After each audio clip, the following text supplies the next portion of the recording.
हजरत आदम का अक्द भी खुदा ने खुद नहीं पढ़ा। आदम और हव्वा की तजवीज हुई है, खुदा ने खुद अक्द नहीं पढ़ा। एक नूर जाहिर हुआ जिसने आदम के अक्द के सीगे पढ़ने शुरू किए। आदम और हव्वा का अक्द पढ़ा गया। किताबें चाहोगे मिंबर पे ढेर करूंगा, दो बराबर के गवाह खड़े हो गए।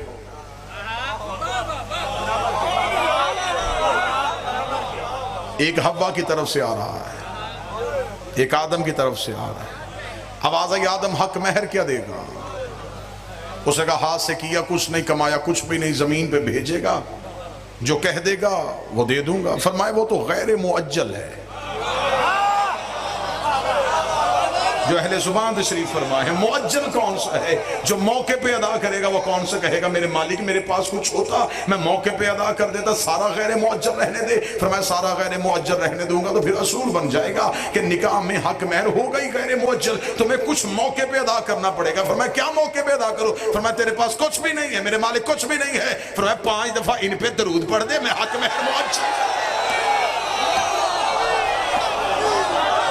जो तेरे निकाह के लिए बड़े हैं उन पे दरूद पढ़ दे, उन पे दरूद पढ़ दे, उन पे दरूद पढ़ दे। आदम और हव्वा के निकाह पे हक महर आले मोहम्मद पे दरूद की शर्त रखी गई थी। 5 दफा आले मोहम्मद पे दरूद पढ़ा। खुदा ने फरमाया अब हव्वा तुझ पे हलाल हो गई है क्योंकि तूने हक महर मौके पे अदा कर दिया है।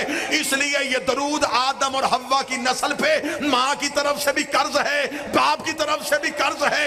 जो दरूद पढ़ता है वो आदम का हलाली बेटा है, जो दरूद काट देता है ये आदम का हरामी बेटा।